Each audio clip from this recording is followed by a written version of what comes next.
ওমা, মা কি করছো আজকে সকাল সকাল? গন্ধ পেয়ে চলে আসলাম তো ছুটে। এই যে আজকে রুটি হচ্ছে, তড়কা আর হচ্ছে। সাথে কি এটা? ওরে ডিমগুলো তো ভাসছে। হ্যাঁ, কি কি দিয়েছো এর মধ্যে?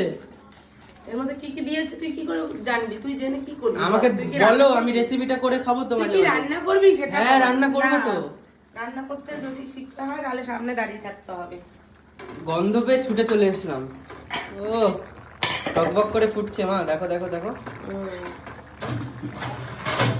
এই যে রুটি হচ্ছে এখানে রুটিও পাশে। করছো, আবার এই একসাথে করছো।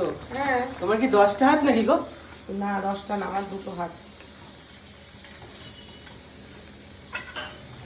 এমন বলছিস তুই, মনে হচ্ছে গন্ধগুলো আজকে আমি ভেসে চলে নতুন আসছে। রান্না করে তোকে খাওয়াচ্ছি। গন্ধগুলো পুরো এমন ভেসে চলে করছিস। আসছে নাকে। আর সইতে পারছি না, তাড়াতাড়ি দাও। আর তুই মিশিয়ে দিয়েছি না ওই জন্য। ও ঘেমেই গেছে।